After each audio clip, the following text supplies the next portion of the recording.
തീരുമാനിക്കുന്നത്? നിങ്ങളാണോ തീരുമാനിക്കുന്നത് അവർക്ക് എപ്പോഴാ ധൈര്യം വരുന്നത്? നിങ്ങളാണോ തീരുമാനിക്കുന്നത് അവർക്ക് എപ്പോൾ ധൈര്യം വേണം, അവരെപ്പോ റിപ്പോർട്ട് ചെയ്യണം? നിങ്ങളാണോ തീരുമാനിക്കുന്നത്? തിരുമേനി ഇതെന്താ ഏർപ്പാട്?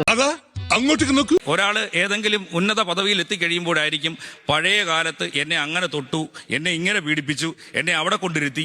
ഈ സമയത്തൊന്നും ആണുങ്ങൾക്ക് യാതൊരു പ്രശ്നമില്ല. ഇതങ്ങ് വെറുതെ വിട്ടാ പറ്റില്ല, നമ്മൾ പ്രതികരിക്കണത്. രണ്ടുപേരോട് ഒരുമിച്ച് യാത്ര ചെയ്യുന്നു, അതിനുശേഷം പെട്ടെന്ന് പറയുന്നു അയാൾ എന്നെ അങ്ങനെ ചെയ്തു, ഇങ്ങനെ ചെയ്തു. അപ്പൊ ഈ അന്ന് സ്ത്രീകൾക്ക് പറയാനുള്ള ധൈര്യവും ചങ്കൂറ്റവും ഒന്നും ഉണ്ടാവില്ല. ഇതിപ്പം അന്ന് പോലെ പറഞ്ഞോണ്ടിരിക്കുന്ന. അതുകൊണ്ടാണ് ഇന്ന് വന്നിട്ട് അവർ പറയുന്നത്. ഇന്ന് അവർക്ക് അതിനുള്ള ആത്മാഭിമാനവും ധൈര്യവും ഉണ്ടായി വരുമ്പോഴേ അവർക്ക് പറയാൻ വേണ്ടി പറ്റും. അതെന്ത് ധൈര്യമാണ്? അത് അങ്ങനെ പറ്റത്തുള്ളൂ. ഇതാ ഇപ്പോഴത്തെ ട്രെൻഡ്.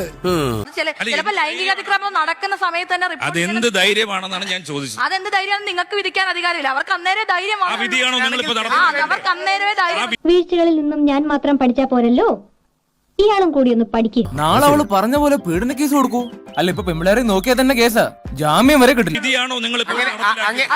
നിങ്ങളാണോ തീരുമാനിക്കുന്നത്? നിങ്ങളാണോ തീരുമാനിക്കുന്നത് അവർക്ക് എപ്പോഴാ ധൈര്യം വരുന്നത്? നിങ്ങളാണോ തീരുമാനിക്കുന്നത് അവർക്ക് എപ്പോൾ ധൈര്യം വേണം, അവരെപ്പോ റിപ്പോർട്ട് ചെയ്യണം? നിങ്ങളാണോ തീരുമാനിക്കുന്നത്? നിന്റെ ഈ തൊട്ടിത്തരം കണ്ടിട്ട് എനിക്കങ്ങോട്ട് സഹിക്കാൻ പറ്റുന്നില്ല. എന്റെ കൺട്രോൾ വിട്ടു ഈശ്വരാ. ആംബിയറുള്ള പുരുഷന്മാരാണ് സ്ത്രീകൾ. അച്ഛൻ പറഞ്ഞു ഇതിലും ഭേദം കട്ടപ്പാറയായി കക്കാൻ ഇറങ്ങുന്നതാണെന്ന്. ഞങ്ങൾ വിചാരിച്ച എന്താ നടക്കുന്നതെന്ന് തനിക്ക് കാണണോ? അയ്യോ ഒരു പുച്ഛവും ഇല്ലേ ചേച്ചി, സഹതാപമേ ഉള്ളൂ. നിങ്ങളൊക്കെ വിചാരിച്ച ഇവിടെ പലതും നടത്താൻ പറ്റുമെന്നും അറിയാം. മീറ്റു മൂവ്മെന്റിനെ പറ്റിയാണ് പറഞ്ഞത്. മീറ്റു മൂവ്മെന്റ് എങ്ങനെയാണ് ഉണ്ടായി